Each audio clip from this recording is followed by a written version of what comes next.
ಮೊದಲ ಹಂತ ಪೀಠಿಕೆ. ಇದು ಪ್ರಬಂಧದ ಪ್ರವೇಶ ದ್ವಾರ. ಇಲ್ಲಿ ವಿಷಯದ ಸಂಕ್ಷಿಪ್ತ ಪರಿಚಯ ಇರಬೇಕು. ಆಕರ್ಷಕವಾದ ನುಡಿಗಟ್ಟು, ಕವಿತೆಯ ಸಾಲು ಅಥವಾ ಪ್ರಸಿದ್ಧ ವ್ಯಕ್ತಿಗಳ ಹೇಳಿಕೆಯನ್ನ ಉಲ್ಲೇಖಿಸಿ ಆರಂಭಿಸಿ. ಅಭ್ಯಾಸ ಪುಸ್ತಕದಲ್ಲಿರೋ ಒಂದು ಪ್ರಬಂಧವನ್ನ ಹಾಗೂ ಪ್ರಸಕ್ತ ಸಮಾಜದಲ್ಲಿ ಮುಂಚೂಣಿಯಲ್ಲಿರ್ತಕ್ಕಂಥ ಒಂದು ವಿಷಯವನ್ನ ಕುರಿತು ಪರೀಕ್ಷೆಗೆ ಕೇಳಲಾಗ್ತದೆ. ಅಂದ್ರೆ 2 ಪ್ರಬಂಧವನ್ನು ನೀಡುತ್ತಾನೆ, 2ರಲ್ಲಿ ಒಂದು ಪ್ರಬಂಧವನ್ನ ತಾವುಗಳು ಬರೀಬೇಕು. ಅಭ್ಯಾಸ ಪುಸ್ತಕದಲ್ಲಿರೋ ಎಲ್ಲಾ ಪ್ರಬಂಧಗಳ PDF ಲಿಂಕ್ ಅನ್ನ ನಮಸ್ಕಾರ.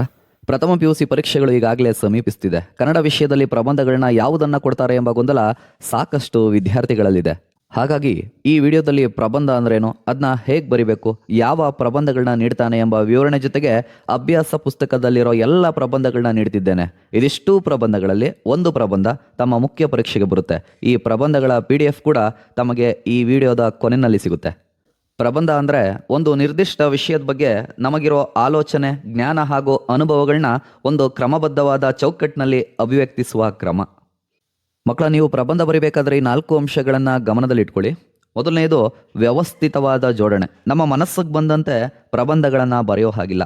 ವಿಷಯವನ್ನ ಒಂದು ಸರಪಳಿಯಂತೆ ಒಂದಕ್ಕೊಂದು ಜೋಡಿಸಿ ಬರಿಬೇಕು. ಎರಡನೇದು ವಿಷಯದ ಏಕತೆ. ನಾವು ಯಾವ ವಿಷಯದ ಬಗ್ಗೆ ಬರಿತೀವೋ ಅದಕ್ಕೆ ಮಾತ್ರ ಸೀಮಿತವಾಗಿರಬೇಕು. ಅಂದರೆ ವಿಷಯಾಂತರ ಮಾಡುವ ಹಾಗಿಲ್ಲ. ಆ ವಿಷಯಕ್ಕೆ ಬೇಡವಾಗಿರ್ತಕ್ಕಂಥ ವಿಚಾರಗಳನ್ನು ನಾವು ಅಲ್ಲಿ ಬರೆಯುವ ಹಾಗಿಲ್ಲ. ಮೂರನೆಯದು ಸರಳ ಮತ್ತು ಸ್ಪಷ್ಟವಾದ ಭಾಷೆ. ಎಲ್ಲರಿಗೂ ಅರ್ಥವಾಗುವಂತಹ ಸರಳ ಕನ್ನಡ ಪದಗಳನ್ನೇ ಬಳಸಬೇಕು. 4ನೇದು ವೈಯಕ್ತಿಕ ಚಿಂತನೆ. ಕೇವಲ ಪುಸ್ತಕದಲ್ಲಿರುವುದನ್ನಷ್ಟೇ ನಾವು ಬರೀಬಾರ್ದು. ಆ ವಿಷಯದ ಬಗ್ಗೆ ನಮ್ಮ ಸ್ವಂತ ಅನಿಸಿಕೆಗಳನ್ನ ನಾವಲ್ಲಿ ನಮೂದಿಸಬೇಕು. ಈ 4 ಅಂಶಗಳನ್ನ ಮನಸ್ಸಿನಲ್ಲಿ ಇಟ್ಕೊಂಡು ಪ್ರಬಂಧ ಬರೀಬೇಕು. ಇನ್ನು ಪ್ರಬಂಧ ಬರೆಯುವಾಗ ನಾವು ಅನುಸರಿಸಲೇಬೇಕಾದ 3 ಹಂತಗಳಿವೆ. ಅವು ಯಾವುದಂದ್ರೆ ನೋಡಿ, ಮೊದಲ ಹಂತ ಪೀಠಿಕೆ.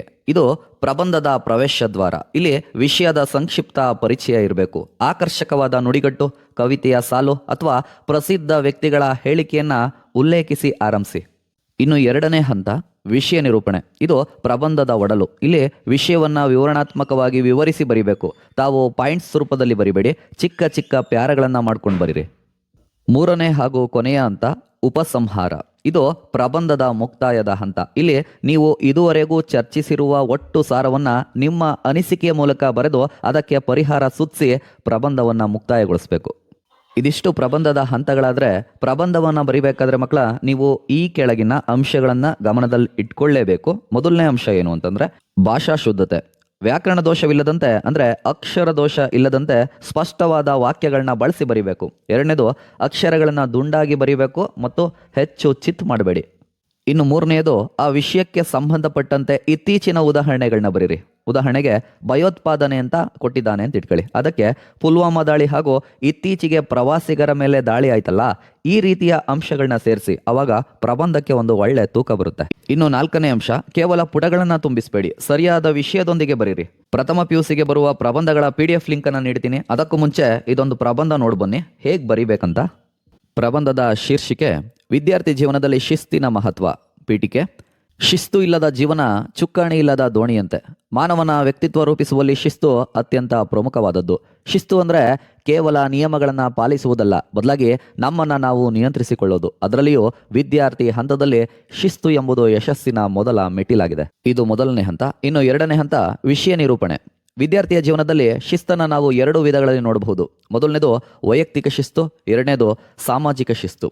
ವೈಯಕ್ತಿಕ ಶಿಸ್ತು ಅಂದರೆ ಸಮಯಕ್ಕೆ ಸರಿಯಾಗಿ ಏಳುವುದು, ಓದುವುದು, ಆರೋಗ್ಯಕರ ಆಹಾರ ಸೇವನೆ ಮತ್ತು ಉತ್ತಮ ಹವ್ಯಾಸಗಳನ್ನು ಬೆಳೆಸ್ಕೊಳ್ಳೋದು. ಇನ್ನು ಸಾಮಾಜಿಕ ಶಿಸ್ತು ಅಂತಂದ್ರೆ ಶಾಲಾ ಕಾಲೇಜುಗಳಲ್ಲಿ ನಿಯಮ ಪಾಲಿಸುವುದು, ಗುರುಗಳಿಗೆ, ತಂದೆ ತಾಯಿಗಳಿಗೆ, ಹಿರಿಯರಿಗೆ ಗೌರವ ನೀಡುವುದು ಮತ್ತು ಸಮಾಜದ ಆಸ್ತಿ ಪಾಸ್ತಿಗಳನ್ನು ರಕ್ಷಿಸುವುದು. ಹೀಗೆ ಮುಂದುವರಿಯುತ್ತಾ ಶಿಸ್ತಿನ ಪ್ರಯೋಜನಗಳು ಮತ್ತು ಇಂದು ಅದಕ್ಕಿರುವ ಸವಾಲುಗಳನ್ನು ಈ ರೀತಿ ಬರ್ಕೊಂಡು ಹೋಗಿ. ಕೊನೆಯದಾಗಿ ಉಪಸಂಹಾರ.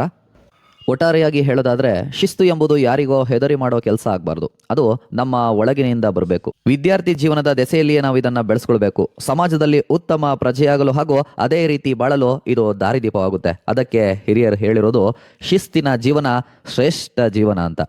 ಹೀಗೆ ಈ 3 ಹಂತಗಳಲ್ಲಿ ನಾವು ತಿಳಿಸಿದ ಎಲ್ಲ ವಿಷಯಗಳನ್ನ ನೆನಪಿನಲ್ಲಿ ಇಟ್ಕೊಂಡು ಬರೆದ್ರೆ 4 ಅಂಕಗಳು ತಮಗೆ ಖಂಡಿತ ಸಿಗುತ್ತೆ.